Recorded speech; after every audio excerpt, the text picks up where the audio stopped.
put these around the bottom of your feet and cross the arms over. Now, remember, your elbows are going to be like this. Double wrap on the TheraBand. Drop your arms down just a little bit. What Fran's going to do is from this position, she's going to pull her scapulas together. 1, 2, and then come back slow to neutral. 1, 2, 3, 4. So the rhomboid major, pull the scapulas together. 1, 2, and then slow forward. And drop the elbows down just a little bit more, 4 seconds, and then pull together. 1, 2, and 1, 2, 3, 4. So if you look at the elbows lining up with the spine, they come back for 2 seconds, and then back forward. 1, 2, 3, 4.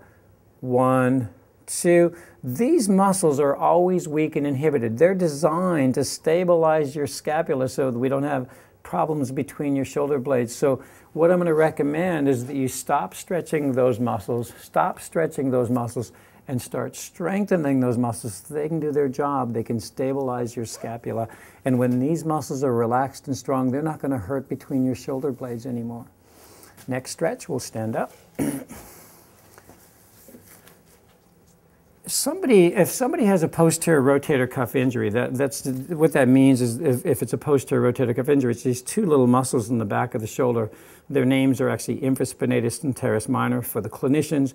But for the client, if you've got pain behind your scapula and your doctor said you might have a rotator cuff injury, I actually had 2/3 of my muscle removed from surgery back here, a hole about that big. And through this exercise, it's actually regrown all those fibers back into that hole. And so the entire muscle has been regrown through this exercise that we're about to show you.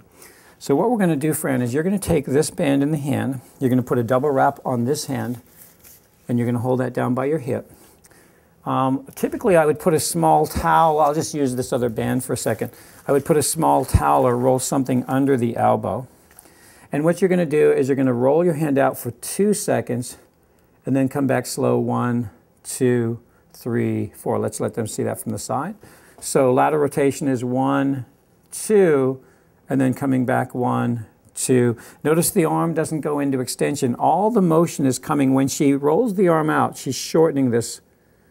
And what regrows new scar tissue is when she comes back, it's an eccentric muscle contraction. Not this force, but this force coming back lays down new scar tissue, and that's what filled in the hole in the back of my shoulder, is it literally kind of helped regrow all the fibers that were removed and laid down new scar tissue that became healthy.